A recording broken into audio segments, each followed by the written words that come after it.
500,000, 19 million. The art world. Glamour. Wealth. Intrigue. 95, selling at $95 million. Beneath the surface, there's a darker place. A world of high stakes and gambles.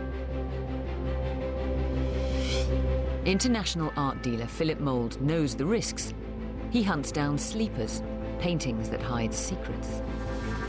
In the past, we looked at pictures. Now almost you can look through them. Paint almost acts like blood at a crime scene. I'm Fiona Bruce, and I've over 20 years' experience as a journalist. Every picture tells its own story, and it's up to us to try and uncover it.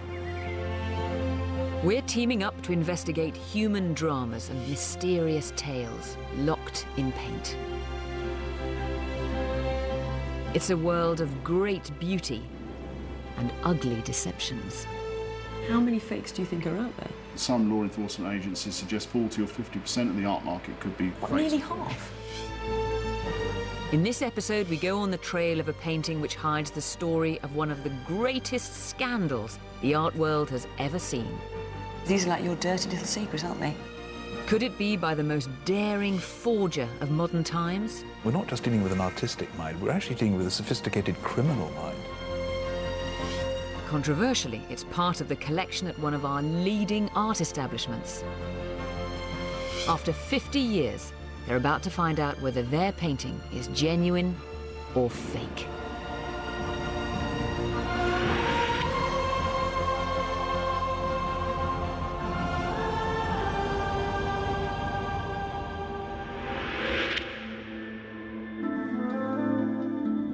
Taking a peek.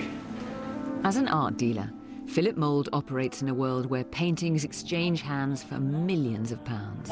Put it down! But he has to be constantly on his guard. Fakes are one of the biggest problems in the art world. We're on our way to see a painting which has been foxing art specialists. The picture I'm going to take you to see now has caused real controversy. Opinion is divided amongst experts as to whether it's genuine or fake. And are there still a lot of fakes out there, even now? There are. I mean, I've been taken in, others have been taken in. But there was one faker in the 20th century who left all the other fakers standing. His name was Han van Meegeren. And believe it or not, he conned the art world out of about £65 million in modern money. Wow, so a very successful faker.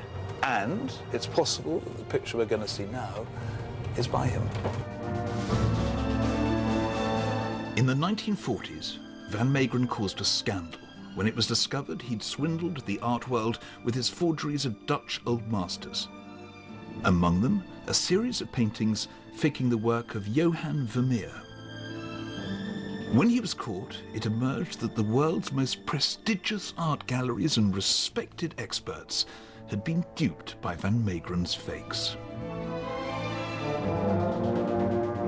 During his trial in 1947, Van Meegeren confessed to forging 7 old masters, but he didn't own up to all his work. 21 of his fakes have now been identified, and I suspect there are more lurking out there. So you think Van Meegeren is still causing trouble after all these years? Yes, and in one of the last places you'd expect.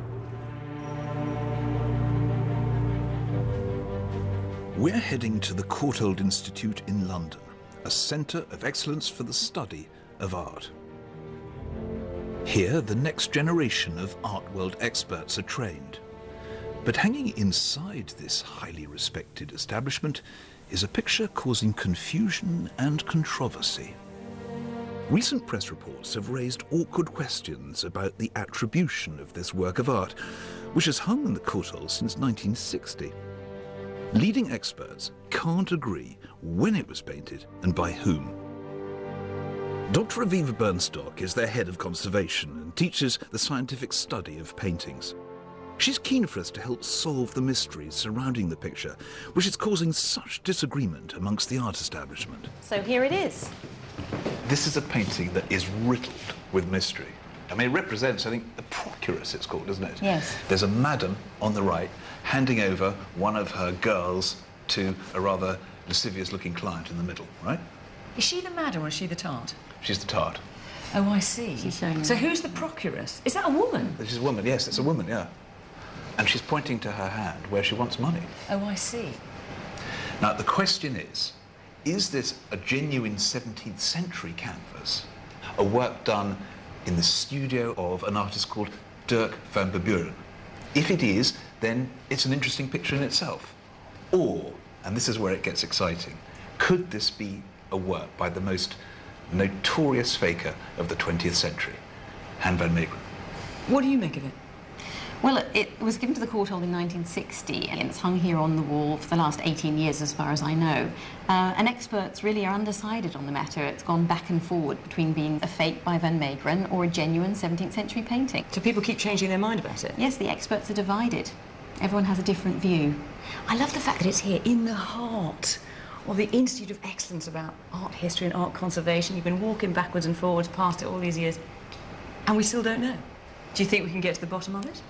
Well, I think that what makes this project so exciting is that finally we will be able to get to the bottom of this, and we will be able to find out together whether this is a fake or a genuine 17th century painting.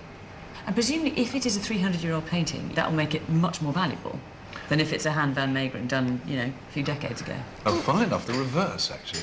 If it is by Van Meegeren, he's got a sort of cult following. There are people out there who'd want to buy it. Just any 17th century artist copying the work of a great painter of the period does not necessarily mean people pay money. Really? But a name, a big name, a dark name, A like Van notorious Meegeren, name, absolutely. yeah. What would you prefer, Aviva? Would you prefer it to be by Van Meegeren? I find that really odd here in the Courtauld of all places. He certainly is a famous forger, and I think to have a painting by a famous forger such as Van Meegeren would be more exciting in some ways, as long as there's only one of them here at the Courtauld.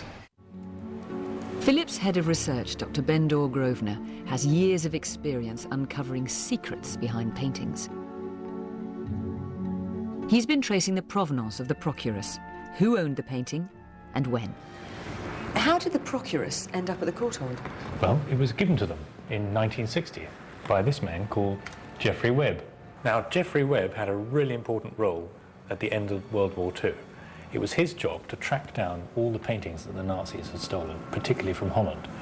And that's how he played a part in the arrest of Han van Meegeren in 1945. And how did Van Meegeren get caught? He made one catastrophic mistake.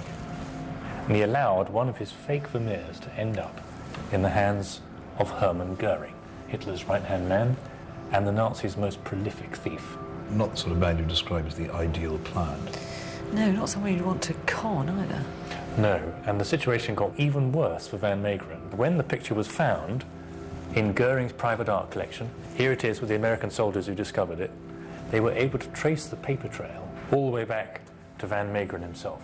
And as a result, he was arrested in 1945, not for selling Goering a fake painting, but was selling him what they thought was a real Vermeer, a piece of priceless Dutch national heritage. So this laid himself open to be charged with the repugnant crime of being a collaborator. Yes, it was a very, very stiff jail sentence that he faced, and possibly, worst of all, he faced a charge of treason, for which, of course, the sentence was death. Now, the only way that Van Meegeren could get off these charges and get himself out of the hole he dug himself into was by admitting that he hadn't sold Goering a real Vermeer, but he'd sold him one of his fakes. What an incredible story. It must have been an amazing trial. I mean, it was extraordinary. And he later confessed to producing 7 fake old masters. 7. It must have been so humiliating for the experts. And then, what about the Courtauld's painting? What about the procuress? Did he confess to that one? Crucially, the Courtauld's picture was not amongst them. I guess what we need to do now is find out more about Van Meegeren, and to do that, we need to go to Holland. And I want to get really close to a Van Meegeren or two. I want to get so close that I can see the signature brushstrokes of the great faker at work.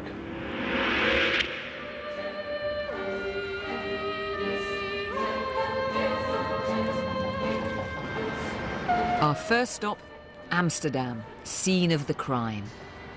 Van Meegeren managed to convince the world's most respected art galleries that his works were genuine, among them Holland's famous Rijksmuseum. It's home to the world's greatest collection of paintings from the golden age of Dutch art, including works by the artist Van Meegeren dared to forge, the 17th century master, Johann Vermeer. His paintings are among the most iconic and the most valuable in the world. Now this is the artist who inspired Van Meegeren in his ultimate crime, Johann Vermeer. What do you think of it? Wow, it's just beautiful, isn't it? It's very gentle, it's very intimate, it's stunning. It is so powerful, it's so introspective. It's also just what a kind of humble subject, humble setting, so domestic, so ordinary, so absolutely exquisite as well. You know, you don't have to be able to appreciate art. You don't have to know anything about art to know that that is fantastic. I agree with you. I mean, the audacity of Van Meegeren thinking that he could take on this painter. Now just look at this. I mean, frankly, he could not have chosen higher goalposts. I mean, this is a variant of that picture. So what Van Meegeren's done is he's taken half of the picture and created a new composition. I can't believe that Van Meegeren thought he'd get away with it. You know, imitating Vermeer in the heart of the land where Vermeer is most known about and most appreciated. But he did. But do you see, that's where he's so damn clever. People really wanted more Vermeers, more works by the great artist, the sort of Shakespeare, as it were, in paint of his time. I mean, there are only 35 works known at the period. But the other thing was, Van Meegeren had the skills of a magician. He had this whole panoply of tricks. In fact, there's some examples here of what he could do.